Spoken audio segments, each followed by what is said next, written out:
حضرت عائشہ صدیقہ رضی اللہ عنہا سے روایت ہے کہ حضور پاک صلی اللہ علیہ وآلہ وسلم نے فرمایا، وہ گھر جس میں قرآن کریم پڑھا جاتا ہے آسمان والوں کو ایسا دکھائی دیتا ہے جیسا کہ زمین والوں کو ستارے دکھائی دیتے ہیں۔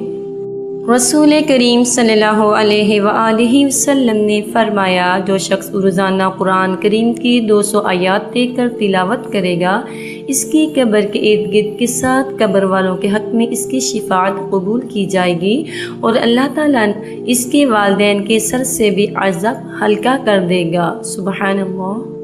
نبی کریم صلی اللہ علیہ وآلہ وسلم نے فرمایا کہ ماں کا حق ادا کرتے رہو، قسم ہے اللہ کی اگر تم اپنا گوشت کاٹ کر اسے دے ڈالو جب بھی اس کا چوتھائی حق ادا نہ ہوگا۔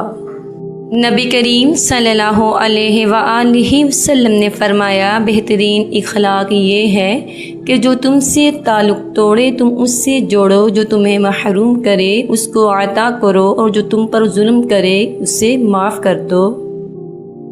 نبی کریم صلی اللہ علیہ وآلہ وسلم نے ارشاد فرمایا، دنیا میں اس طرح رہو جیسے کوئی اجنبی پردیسی رہتا ہے یا راستہ چلتا مسافر۔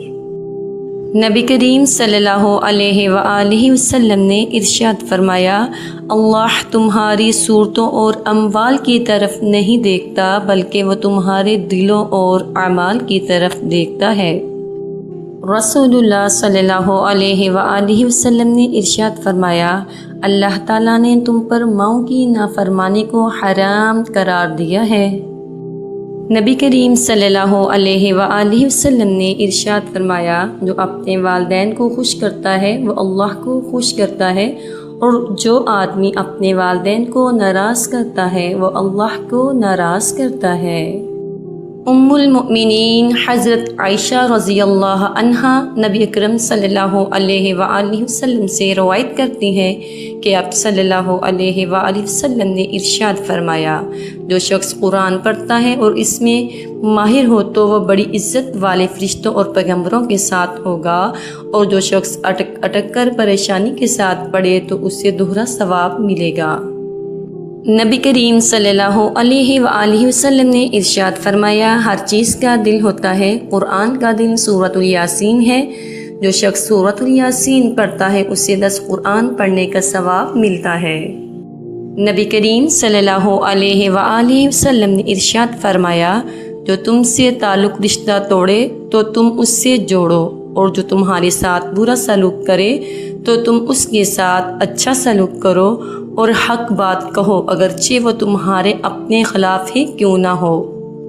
ایک روز حضرت جبرائیل علیہ السلام آپ صلی اللہ علیہ وآلہ وسلم کے پاس آئے اور کہا کہ میں دنیا کے سارے درختوں کے پتے گن سکتا ہوں، پانی کے قطرے اور ریت کے سارے ذرے گن سکتا ہوں، لیکن اس شخص پر اللہ تعالیٰ کی رحمتوں کی تعداد نہیں گن سکتا جو آپ صلی اللہ علیہ وآلہ وسلم پر درود و سلام بھیجتا رہتا ہے۔ سبحان اللہ۔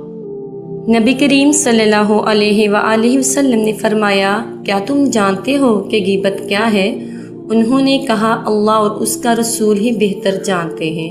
تو آپ صلی اللہ علیہ وآلہ وسلم نے ارشاد فرمایا، اپنے مسلمان بھائی کا اس طرح تذکرہ کرنا جو اس سے ناپسند ہو۔ پوچھا گیا کہ اگر میرے مسلمان بھائی میں وہ بات واقعی موجود ہو جو میں کہتا ہوں تو پھر بھی غیبت کہلائے گی؟ آپ صلی اللہ علیہ وسلم نے فرمایا، جو کچھ تم کہتے ہو اگر اس میں موجود ہے تو تم نے اس کی غیبت کی، اور اگر اس میں وہ عیب موجود نہیں تو تم نے اس پر بہتان جھوٹا الزام لگایا۔ حضرت ابو ہریرہ رضی اللہ عنہ سے روایت ہے کہ آپ صلی اللہ علیہ وآلہ وسلم نے ارشاد فرمایا کہ نیک آدمی کا جنت میں اللہ ایک درجہ بلند کرتا ہے، تو وہ پوچھتا ہے کہ اے اللہ، مجھے یہ درجہ کیوں ملا؟ تو اللہ فرماتا ہے، تیری اولاد نے تیرے لیے مغفرت کی دعا کی ہے، اس لیے اپنے والدین کے حق میں دعا کرتے رہنا چاہیے۔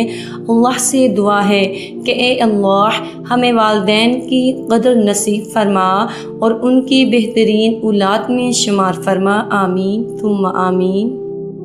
حضور پاک صلی اللہ علیہ وآلہ وسلم نے ارشاد فرمایا، جب آپ کے والدین کی موت ہو جائے تو ان کی قبر کے قریب بیٹھ کر اللہ کا ذکر اتنی دیر تک کرو کہ جتنی دیر تک اونٹ ذبح کر کے تقسیم کیا جاتا ہے، کیونکہ جب دفن کیا جاتا ہے تو میت اس طرح پریشان ہو جاتی ہے جس طرح ایک بندہ سمندر کی لہروں میں ڈوب کے مر رہا ہو۔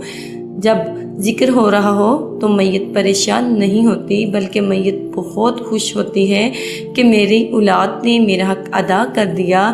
اس پیاری سی بات کو اتنا پھیلاؤ کہ کوئی بھی اس سے بے خبر نہ رہے۔ رسول اللہ صلی اللہ علیہ وآلہ وسلم نے فرمایا، میں جنت میں تھا کہ مجھے کسی کی قرآن پڑھنے کی آواز سنائی دی۔ میں نے پوچھا یہ کس کی آواز ہے؟ مجھے بتایا گیا کہ حارث بن نعمان کی، تو آپ صلی اللہ علیہ وآلہ وسلم نے ارشاد فرمایا، والدین سے نیکی کرنے کا ایسے ہی صلہ ملتا ہے۔ حارث بن نعمان رضی اللہ عنہ سب سے بڑھ کر والدہ کے ساتھ نیکی کرتے تھے۔ نبی کریم صلی اللہ علیہ وآلہ وسلم نے ارشاد فرمایا، جب تم نماز کے لیے کھڑے ہو تو اسے الوداع نماز سمجھ کر ادا کرو۔